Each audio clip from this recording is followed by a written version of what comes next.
Hello दोस्तों, नमस्कार। मैं मनीष कुमार एसडी क्लासेज पर आपका स्वागत करता हूं। तो दोस्तों चलिए शुरू करते हैं आपका नया टॉपिक, जिसका नाम होगा सेल यानी कि कोशिका। दोस्तों कोशिका क्या होता है? कोशिका किसी भी जीव के जीवन की मूल संरचनात्मक, क्रियात्मक एवं रचनात्मक इकाई होती है। यह किसी भी जीव की बॉडी का मूल खंड होता है। जैसे दोस्तों रसायन विज्ञान में आपने पढ़ा होगा कि कोई भी पदार्थ छोटे छोटे कणों से मिलकर बना होता है, यानी जो पदार्थ का सबसे छोटा कण होता है वह कण होता है, यानी पदार्थ की जो सबसे छोटी यूनिट होती है उसे हम बोलते हैं कण। वैसे ही मनुष्य की या जीव की बॉडी का जो सबसे छोटी यूनिट होती है वह होती है कोशिका। जैसे दोस्तों किसी भी मकान की जो सबसे छोटी यूनिट होती है वह होती है ईंट, वैसे ही जीव की बॉडी की सबसे छोटी यूनिट कोशिका होती है। दोस्तों तो कोशिका क्या होता है? इस कोशिका में आता है आपका कोशिका का अध्ययन। तो दोस्तों कोशिका का अध्ययन क्या कहलाता है? कोशिका का अध्ययन साइटोलॉजी कहा जाता है। अब बात करेंगे कोशिका की खोज। तो कोशिका की खोज दो तरह से हुई थी। एक तो 1665 में रॉबर्ट हुक ने की थी और एक 1674 में एंटोनी वॉन लीeuwenhoek ने की थी। जो रॉबर्ट हुक ने की थी वह मृत कोशिका थी और एंटोनी वॉन लीeuwenhoek ने जो खोज की थी वह एक जीवित कोशिका थी। उसके बाद आएगा आपका कोशिका का सिद्धांत। तो कोशिका का सिद्धांत भी दो व्यक्तियों ने दिया था, एक थे श्राइडन, एक थे स्वान। जो श्राइडन थे उन्होंने 1838 में पादप के बारे में बताया था कि कोई भी पादप जो होता है वह छोटी छोटी कोशिकाओं से मिलकर बना होता है। वैसे ही जो स्वान थे उन्होंने जंतु और मनुष्य के बारे में बताया था कि किसी भी जंतु या मनुष्य की बॉडी का निर्माण कोशिकाओं से मिलकर होता है। और बताया था कि जो कोशिका होती है वह जीवन की मूल इकाई होती है। और उसके बाद वैज्ञानिकों ने अपने अपने मत दिए और अपने अपने नियम दिए, जिनमें आता आपका रॉबर्ट ब्राउन, रूडोल्फ विर्चाउ, एक जी प्रुकेंजे जी होते हैं। इन्होंने भी अपने अपने नियम दिए और अपनी अपनी अवधारणाएँ दी। उसके बाद आता है दोस्तों जो जीव होते हैं कोशिका के आधार पर उनके प्रकार। वे दो प्रकार के होते हैं, एक कोशिकीय जीव, बहुकोशिकीय जीव। तो दोस्तों शुरू करते हैं आपकी कोशिका। तो दोस्तों कोशिका क्या होता है?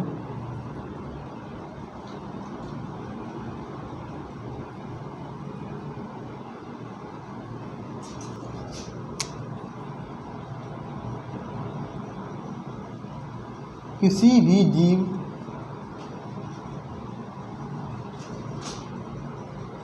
के जीवन की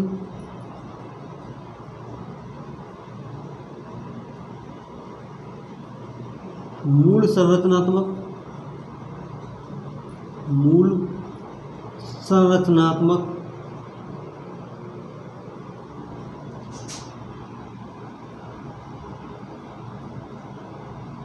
क्रियात्मक एवं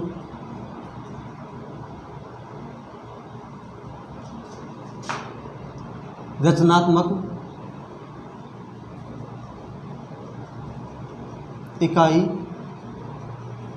होती है या जीवन की मूल इकाई होती है। अब जो कोशिका का अध्ययन होता है उसे क्या कहा जाता है? कोशिका का अध्ययन।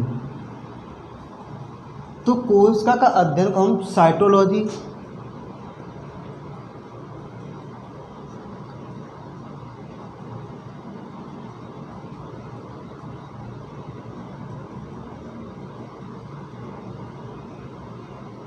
कहा जाता है।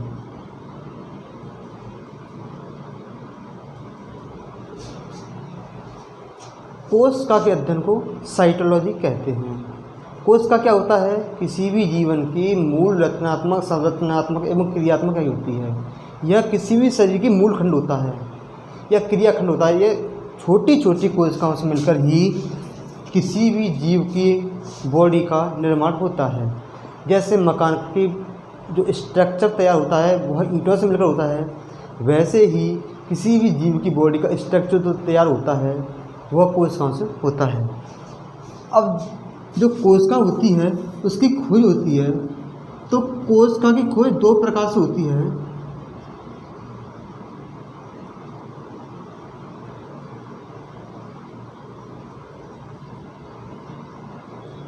डिस्कवरी ऑफ सेल्स, कोशिका की खोज। तो दोस्तों पहले हम बताते हैं कोशिका की खोज के बारे में।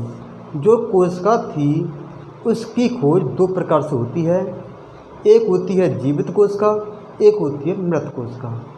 तो दोस्तों मृत कोशिका जो थी उसकी खोज रॉबर्ट हुक नाम के व्यक्ति ने कॉर्क के माध्यम से की थी। तो चलिए हम पहले बताते हैं हम आपको रॉबर्ट हुक जी के बारे में। ये रॉबर्ट हुक जो थे ये इंग्लैंड के वाटरडीप नामक स्थान पर एक स्थान पड़ता है जिसका नाम होता है फ्रेश वाटर। वहाँ इनका जन्म होता है और जो इनका जो जन्म होता है वह 1635 में होता है। यानी कि रॉबर्ट हुक का जन्म इंग्लैंड में वाटर नामक द्वीप पर फ्रेश वाटर नामक स्थान पर होता है। और कब होता है? 1635 में होता है। इन्होंने कोशिका के अलावा अन्य खोज भी की और अन्य नियम दिए। जैसे आपने पढ़ा हुआ हुक का नियम, भौतिकी में इन्होंने हुक का नियम दिया, वैसे ही इन्होंने मृत कोशिका की खोज की थी। तो इन्होंने दोस्तों क्या किया, 1635 में एक माइक्रोस्कोप का निर्माण किया और उस माइक्रोस्कोप का तरह तरह से इन्होंने इस्तेमाल करना शुरू किया। तो इन्होंने क्या देखा, जो पेड़ की आउटर लेयर होती है जिसे हम बार्क बोलते हैं, उनसे मिलकर एक कॉर्क का निर्माण होता है या कॉर्क जो बनाया जाता है वह किसी पेड़ की ऊपरली छाल जिसे बार्क बोलते हैं उससे कॉर्क का निर्माण होता है। तो इन्होंने क्या देखा, जो कॉर्क होता है उसे इन्होंने माइक्रोस्कोप पर लगाकर देखा तो उसमें इन्होंने कुछ देखा कि ततैया के छत्ते जैसा कुछ स्ट्रक्चर दिखाई दिया। ततैया के छत्ते जैसा स्ट्रक्चर दिखाई देता है जिसमें कोई भी मूवमेंट नहीं हो रहा था। इसी कारण उसे मृत सेल कहा गया।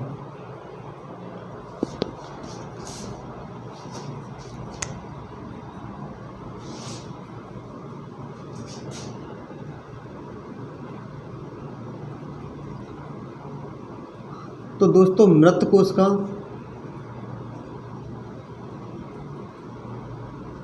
जिसकी खोज 1665 में होती है। तो दोस्तों इंग्लैंड के निवासी थे, इंग्लैंड निवासी रॉबर्ट हुक ने 1665 में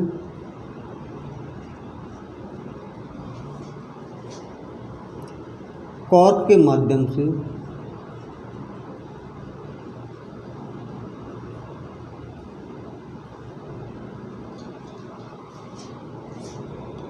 मृत कोशिका की खोज की। मृत कोशिका की खोज की। एक होती है दोस्तों जीवित कोशिका, एक क्या होता है? जीवित कोशिका।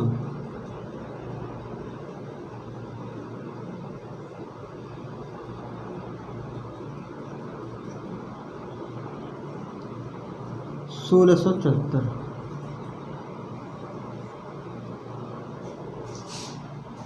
Dead cell, living cell.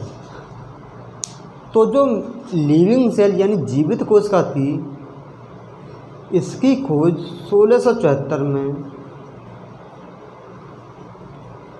जो एंटोनी वॉन ल्यूवेनहुक थे, उन्होंने तालाब से लिए गए पानी की बूंद को या बूंद के आधार पर की थी, या बूंद के माध्यम से की थी। दोस्तों, पहले हम आपको बताते हैं एंटोनी वॉन ल्यूवेनहुक के बारे में कुछ तथ्य। जो एंटोनी वॉन ल्यूवेनहुक थे, ये नीदरलैंड के निवासी थे। इन्होंने क्या किया, इनका पहले तो इनका जन्म बताते हैं। इनका जन्म 1632 में हुआ था और ये कोई जन्म से ही वैज्ञानिक नहीं थे। ये क्या थे, ये कपड़ों के एक व्यापारी थे जो कपड़े की गुणवत्ता और उसकी बुनाई को देखने के लिए कांचों को घिसा करते थे और कांचों घिस घिस कर इन्होंने 500 के लगभग लेंसों का निर्माण किया और लगभग 25 माइक्रोस्कोप का निर्माण किया। जो पहले लेंस हुआ करते थे वे किसी भी पदार्थ को उसकी मूल साइज से 20 से 30 गुना ही दिखा सकते थे, लेकिन जब एंटोनी वॉन ल्यूवेनहुक ने अपने लेंसों का निर्माण किया तो उन लेंसों के माध्यम से या किसी भी पदार्थ को 200 से 300 गुना बड़ा करके दिखा देते थे। और इन्होंने क्या किया, 1674 में इन्होंने तालाब में कुछ देखा, तो इन्होंने क्या किया, तालाब से कुछ पानी निकाला और उसकी कुछ बूंदें माइक्रोस्कोप के सामने रखी। तो उन्होंने पाया कि उस पानी में कुछ हलचल हो रही थी, जिसमें उन्होंने दिखाई दिया कुछ जीवें और प्रोटोजोआ, यानी कुछ जीवाणु थे, कुछ प्रोटोजोआ थे जो एक कोष के जीव होते हैं। इसीलिए उनको जो एंटोनी वॉन ल्यूवेनहुक होते हैं उन्हें माइक्रोबायोलॉजी का पिता कहा जाता है, या बैक्टीरिया की खोज भी इन्होंने ही की थी। तो दोस्तों, क्या होता है 1674 में या नीदरलैंड निवासी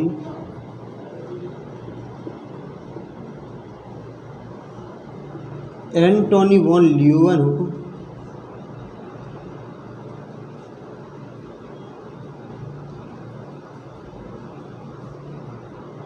ने सन 1674 में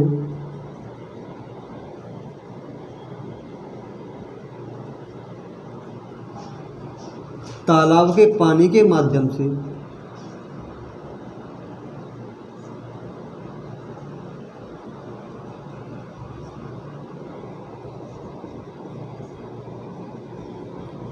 जीवित कोश की खोज की।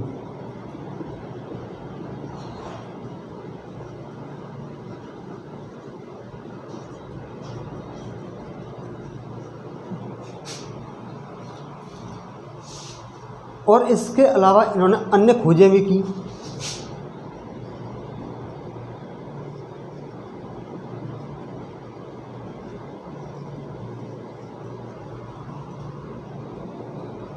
एक होता है आपका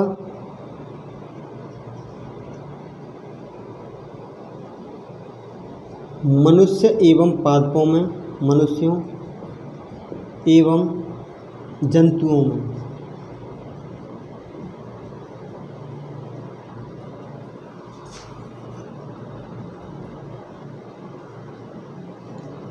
इस स्पर्म की खोज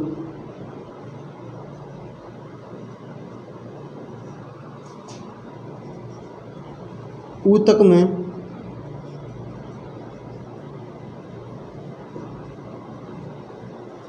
फाइबर की खोज,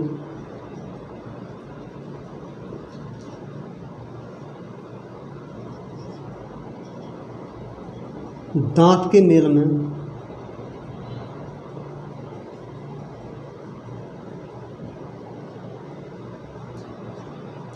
बैक्टीरिया की खोज।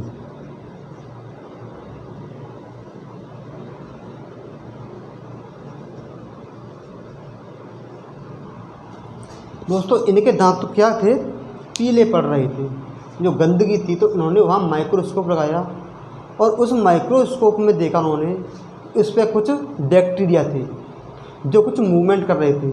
तो वहाँ इन्होंने बैक्टीरिया की खोज की इन्हें बैक्टीरिया की खोज भी की, इसीलिए इसे बैक्टीरिया का जनक भी कहा जाता है, सूक्ष्म जीवों का जनक कहा जाता है और माइक्रोबायोलॉजी का जनक कहा जाता है। ये इन्होंने जो तालाब के पानी में देखा था वे एक कोष के जीव थे, जीवाणु और प्रोटोजोआ, जो कुछ मूवमेंट कर रहे थे। ठीक है साथियों, अब क्या होता है, वैसे ही रॉबर्ट हुक ने भी अपना एक भौतिकी में हुक का नियम जो होगा वो हम आपको भौतिकी में पढ़ाएंगे। इन्होंने हुक का नियम भी दिया था, हुक का नियम। जो रॉबर्ट हुक थे इन्होंने भौतिकी में हुक का नियम भी दिया था।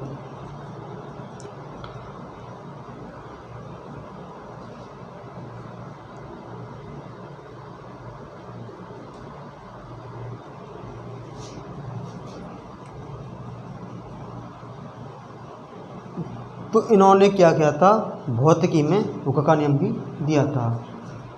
अब आता है दोस्तों आपका कोशिका का सिद्धांत। तो दोस्तों कोशिका का सिद्धांत जो था वह स्लाइडेन और स्वान नाम के दो व्यक्तियों ने दिया था। दोनों ही जर्मनी के निवासी थे, जिन्होंने कोशिका का सिद्धांत दिया। स्लाइडेन नाम के जो व्यक्ति थे उन्होंने बताया था कि कोई भी पादप का निर्माण कोशिका से मिलकर होता है। वैसे ही स्वान नामक व्यक्ति ने बताया था कि किसी भी जीव या जंतु का निर्माण की बॉडी का निर्माण जो होता है कोशिका से मिलकर होता है। और उन्होंने कहा था कि किसी भी जीव की मूल इकाई जो होती है, किसी भी जीव के जीवन की जो मूल इकाई होती है वह कोशिका होती है।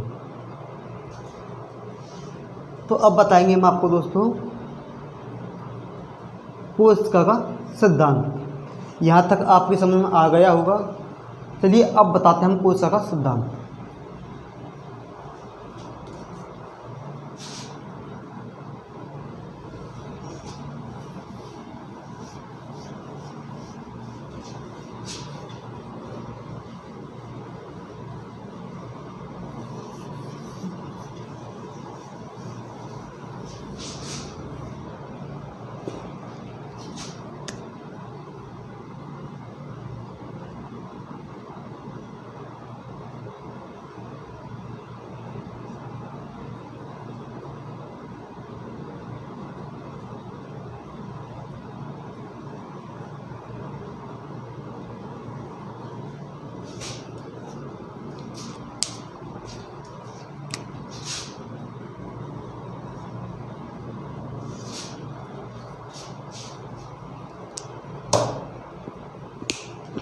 तो दोस्तों अब बताएंगे हम आपको कोशिका का सिद्धांत।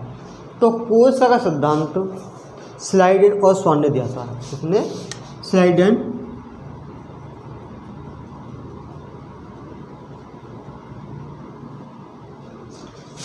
और स्वान, जो स्लाइडेन ने दिया था वो 1838 में दिया था और स्वान ने जो दिया था 1839 में।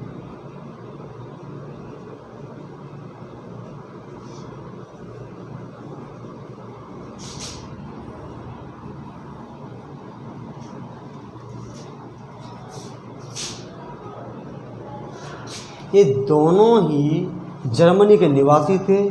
ये जर्मनी के हैम्बर्ग में जन्म हुआ था। इनका जर्मनी के नीस नामक स्थान पर जन्म हुआ था, जिसका जन्म 1804 में हुआ था और स्वान का जन्म 1810 में हुआ था।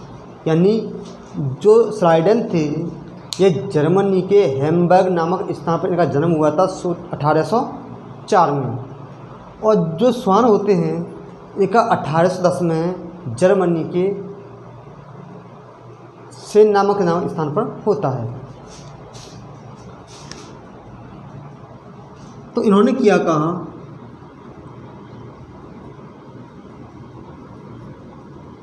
जर्मनी निवासी स्लाइडेन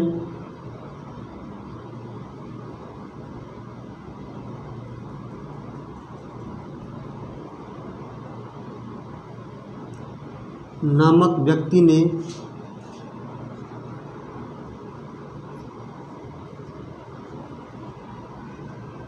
बताया कि प्रत्येक पादप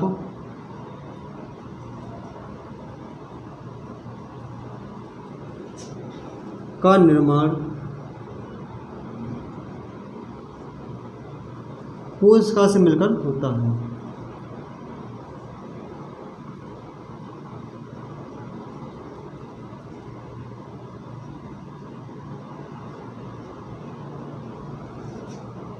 जो स्लाइडन थे उन्होंने 1838 में बताया था कि किसी भी पादप का निर्माण या किसी पादप की बॉडी का निर्माण जो होता है वह कोशिका से मिलकर होता है। वहीं स्वान ने बताया था जर्मनी निवासी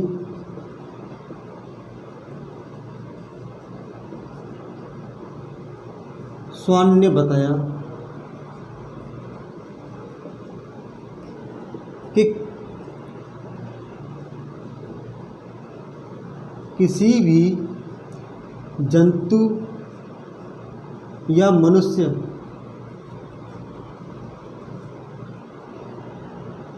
के शरीर का निर्माण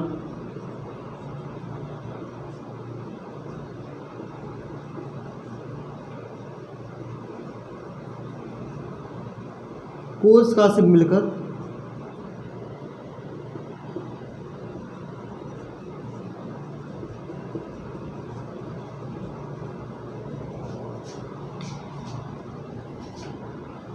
तथा इन्होंने एक बात और कही थी,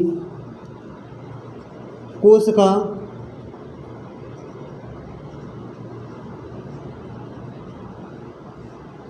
जीवन की मूल इकाई है। इन्होंने ही बताया था कि जो कोशिका होती है वह जीवन की मूल इकाई होती है। वही 1831 आता है केंद्र की खोज।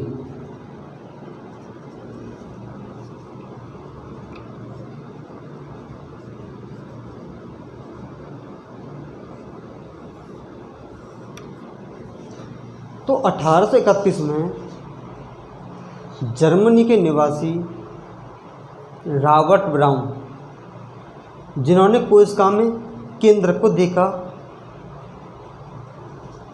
और बताया कि किसी भी कोशिका को नियंत्रण करने के लिए उसमें एक केंद्रक होता है। 1831 में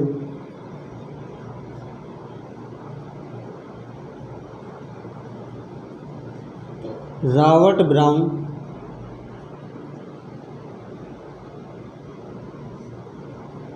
1831 में रॉबर्ट ब्राउन ने कोशिका के अंदर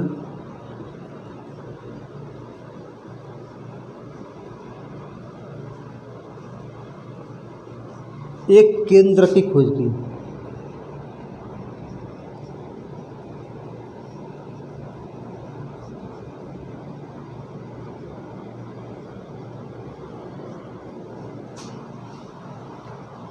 अठारह में रॉबर्ट ब्राउन ने कोशिका के अंदर एक केंद्र की खोज की और उन्होंने बताया था कि कोशिका के अंदर होने वाली जितनी भी जैविक क्रिया होती हैं, गतिविधियाँ होती हैं, उन सब को नियंत्रण कौन करता है?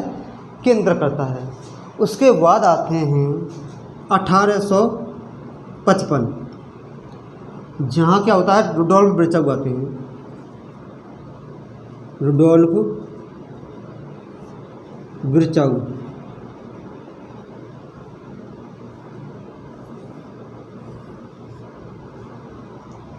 ये 1855 में आते हैं और अपना एक नियम देते हैं और कहते हैं कि किसी भी जीव में नई कोशिका का जो निर्माण होता है वह पहले से उपस्थित प्राणी कोशिकाओं के माध्यम से ही होता है।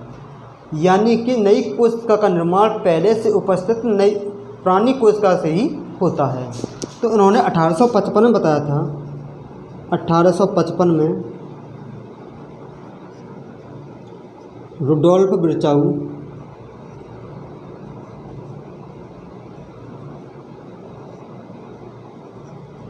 ने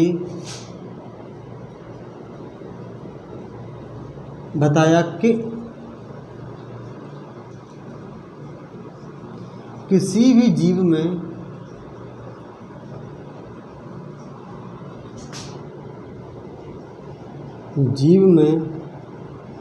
नई कोशिका का निर्माण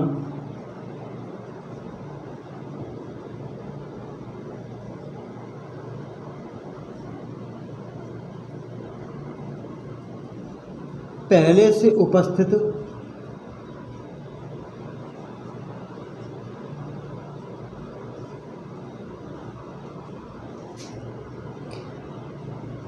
पुरानी कोशिकाओं से ही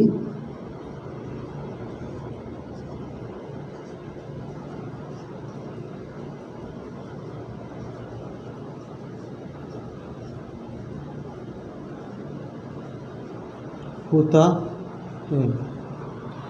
1855 में रुडोल्फ विर्चाऊ जी आते हैं और कहते हैं कि किसी भी जीव में जो नई कोशिका का निर्माण होता है वह पहले से उपस्थित पुरानी कोशिकाओं से ही होता है या पुरानी कोशिकाओं के माध्यम से ही होता है।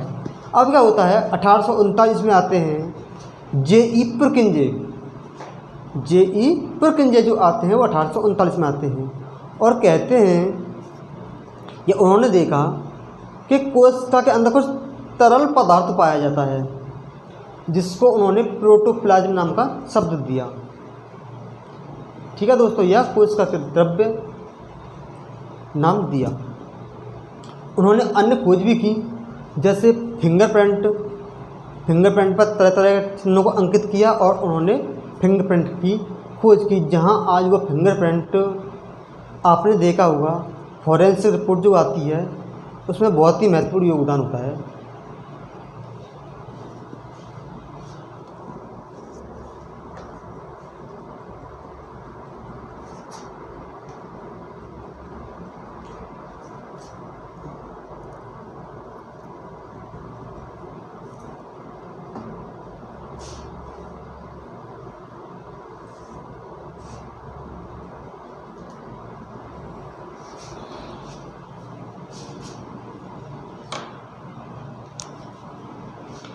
तो अब आते हैं पुरकिंजे।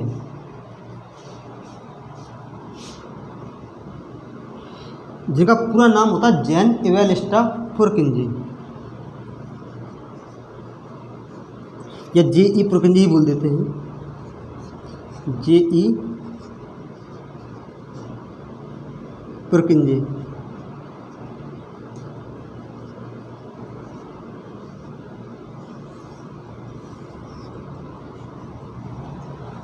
तो 1839 में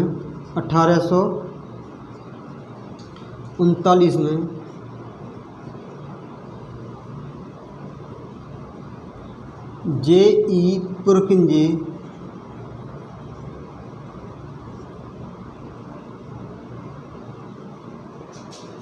ने कोशिका के अंदर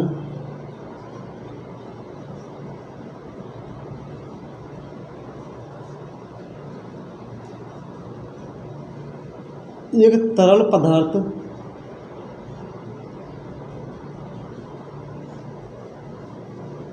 देखा जिसको उन्होंने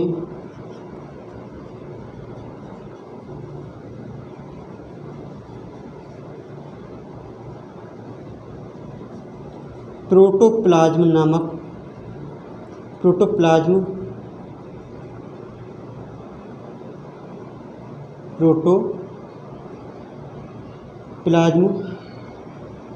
नाम दिया। इन्होंने और अन्य खोजें की। इन्होंने क्या किया, हाथों के निशान लिए और अलग अलग श्रेणी में बांटा, जिससे उन्होंने फिंगरप्रिंट की खोज की और आँखों की रोशनी की भी खोज की और मस्तिष्क के अन्य हिस्सों को भी उन्होंने रिसर्च किया था। तो दोस्तों ये होता है आपका पुरकिंजे साहब की एक खोज। जिन्होंने प्रोटोप्लाज्म नाम का शब्द दिया एक तरल पदार्थ को जो कोशिका के अंदर पाया जाता है। अब दोस्तों आएगा जीवों में कोशिका के आधार पर वर्गीकरण या कोशिका के आधार पर जीवों के प्रकार। तो कोशिका के आधार पर जीव दो प्रकार के होते हैं, एक होता है एक कोश के जीव और एक होता है बहुकोश के जीव। जिस जीव का निर्माण एक कोशिका से मिलकर बना होता है और अपने जीवन की सारी प्रक्रियाओं को संपन्न करता है वह होता है आपका एक कोश के जीव। और जो जीव अनेक कोशिकाओं से मिलकर बना होता है तथा अन्य विभिन्न कार्यों के लिए वह विशिष्ट होता है उसे कहते हैं हम बहुकोश के जीव। जो एक कोश के जीव होता है जिसमें आता है शैवाल, यीस्ट, अमीबा, जीवाणु, तो ये होते हैं आपके एक कोश के जीव। और पादप, मनुष्य, जंतु ये होते हैं आपके बहुकोश के जीव। तो हम अब आपको बताएंगे आगे बहुकोश के जीव और एक कोश के जीव, यानी कि कोशिका के आधार पर जीवों का वर्गीकरण या जीवों के प्रकार। तो दोस्तों कोशिका के आधार पर जीवों के प्रकार, ये दो प्रकार की होती हैं, यानी कोशिका के आधार पर जीवों को दो भागों में विभाजित किया जाता है। एक होता है आपका एक कोश की जीव,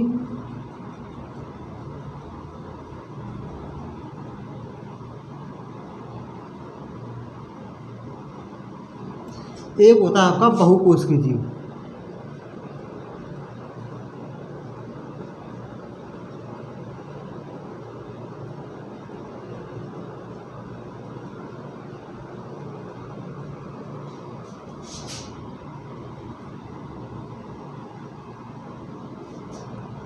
तो एक कोश की जीव क्या होता है?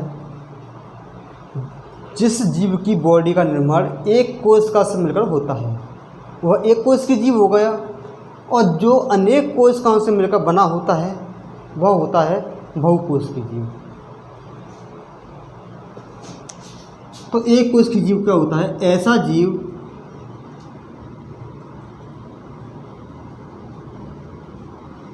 जिसका निर्माण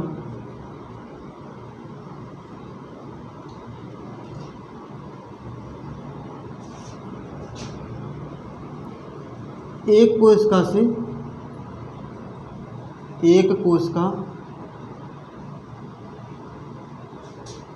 से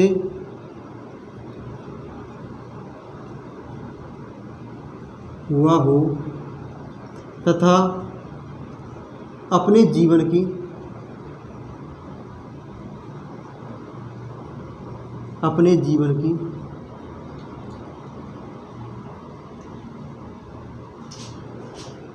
प्रक्रियाओं को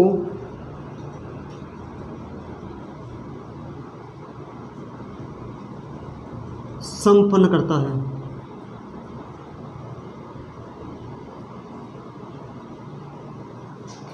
या एक कोशिका से निर्मित जीव जो अपने जीवन की संपूर्ण प्रक्रिया को संपन्न करता है उस जीव को हम एक कोश की जीव कहते हैं। जिसमें एग्जाम्पल दें, एक होता है क्लाइडोमोनामास,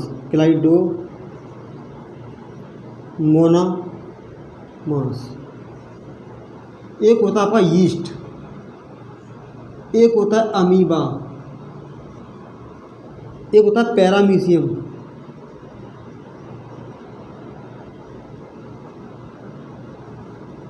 एक होता है आपका जीवाणु।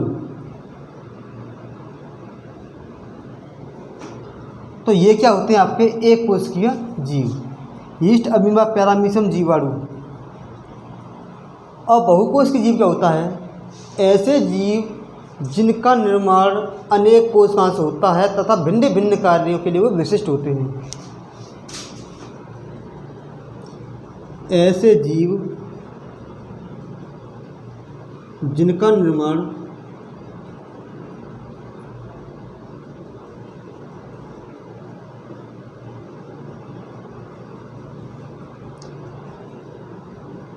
अनेक कोशिकाओं से होता है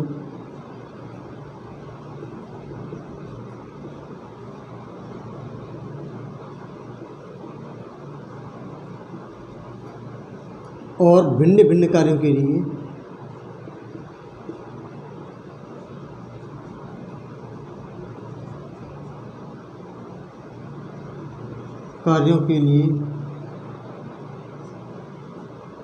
विशिष्ट होते हैं।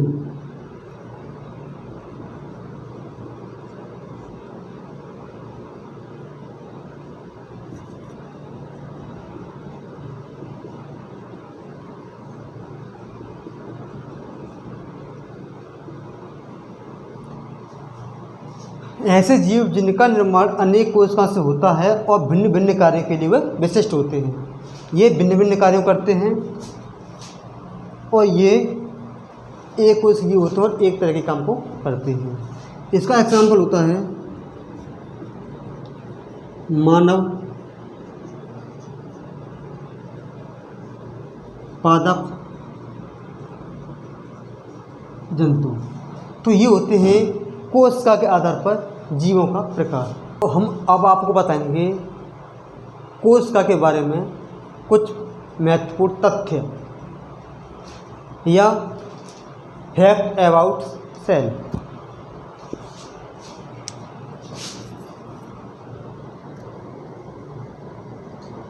कोशिका के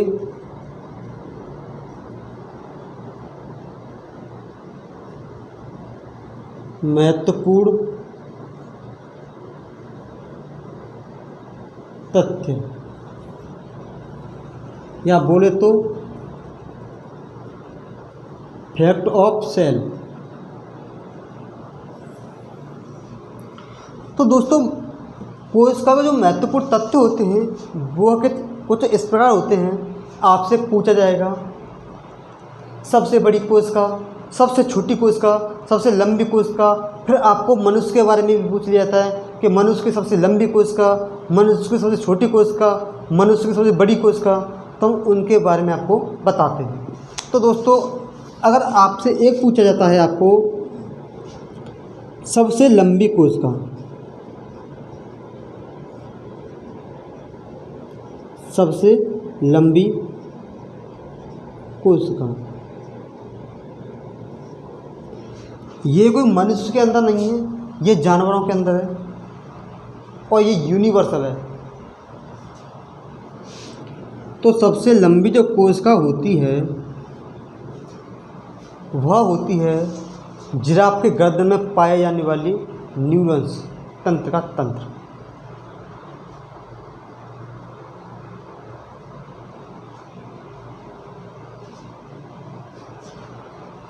तो सबसे लंबी जो कोशिका होती है वह होती है जो सबसे लंबी कोशिका होती है वह होती है जिराफ की गर्दन में पाई जाने वाली तंत्र का तंत्र। क्या होती है? जिराफ के गर्दन में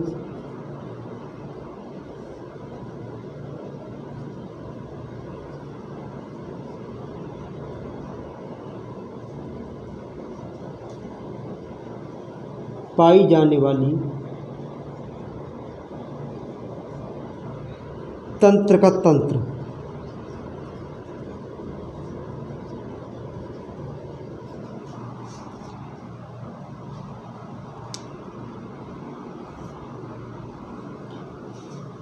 जिसकी लंबाई कितनी होती है? 3 मीटर लगभग। कितनी होती है? 3 मीटर।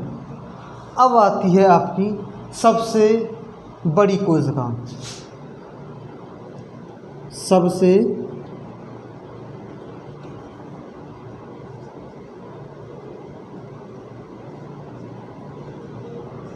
बड़ी कोशिका।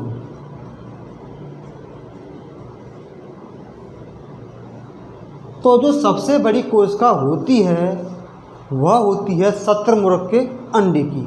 लंबी में और बड़ी में अंतर क्या होता है? लंबी बोले तो केवल लंबी लंबी, और बड़ी बोले तो लंबी भी, चौड़ी भी, ऊंची भी, जो कुछ होता है वो, मोटी भी।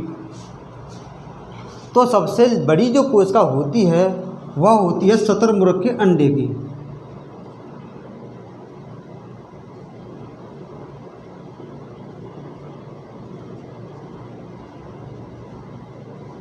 अंडे की कितनी होती है? 130 mm बाई 170 mm या 13 सेमी बाई 17 सेमी। यह होती है शतुरमुर्ग की अंडे। और सबसे छोटी जो कोशिका होती है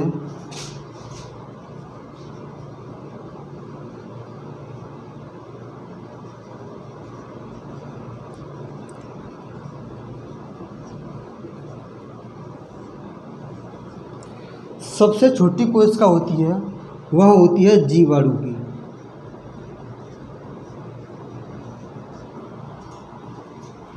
तो ये हुए फैक्ट ऑफ सेल्स या कोशिका के कुछ महत्वपूर्ण तथ्य। सबसे लंबी कोशिका बोले तो जिराफ की गर्दन में पाया जाने वाली तंत्रा तंत्र। सबसे बड़ी कोशिका बोले तो शतुरमुर्ग के अंडे की, जिसकी लंबाई होती है, चौड़ाई होती है जो 170 mm बाई 130 mm या 17 सेमी बाई 13 सेमी। सबसे छोटी जो कोशिका होती है वो होती है जीवाणु। अब बात करते हैं मनुष्यों में। तो दोस्तों मनुष्य में जो सबसे बड़ी कोशिका होती है वह होती है फीमेल में पाया जाने वाला ओव्यूल यानी अंडाणु। और जो सबसे छोटी कोशिका होती है वह होती है मेल में पाया जाने वाला स्पर्म यानी शुक्राणु। और सबसे लंबी जो कोशिका होती है वह होती है मानव में पाया जाने वाला तंत्र का तंत्र। तो अब आपको बताएंगे मनुष्य में fact about cell in human.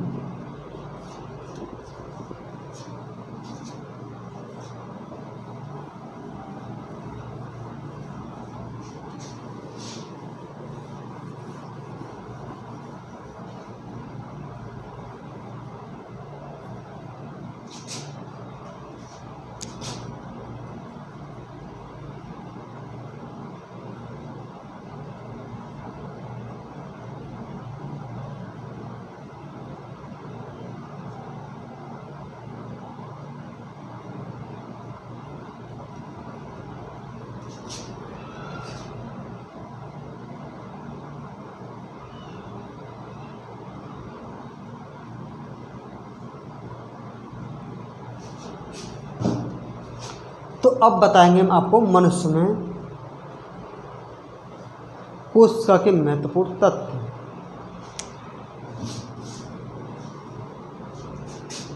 सबसे लंबी कोशिका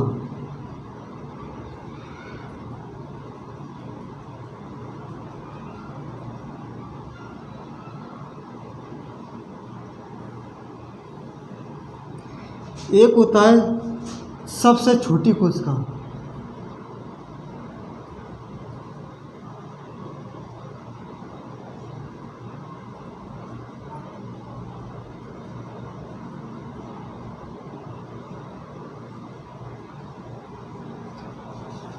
और एक होता है सबसे बड़ी कोशिका।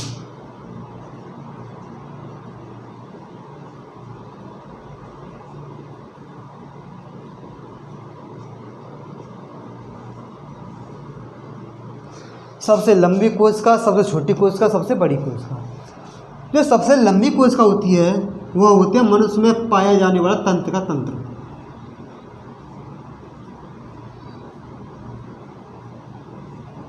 मनुष्य में पाया जाने वाला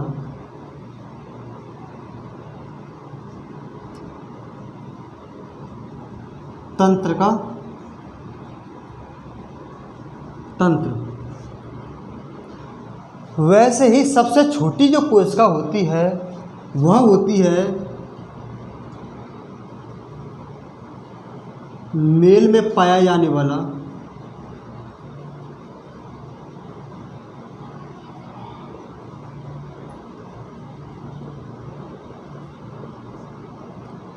स्पर्म यानी शुक्राणु।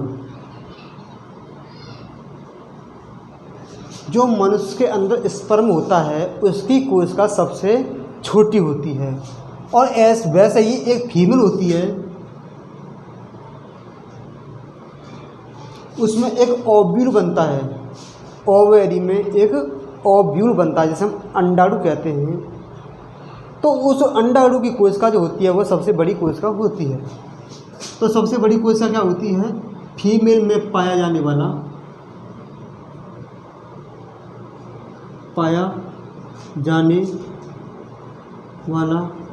OVULE, ओव्यूल यानी अंडाणु।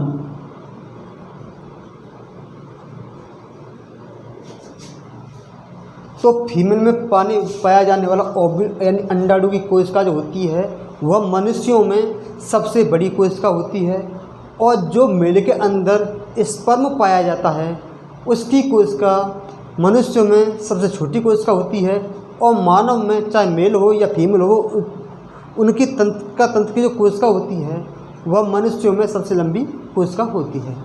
तो दोस्तों आज के लिए इतना ही काफ़ी। कल बताएंगे हम आपको कोशिका के प्रकार और अन्य जानकारियाँ। तो दोस्तों ठीक है, आज के लिए इतना काफ़ी। नमस्कार, जय हिंद।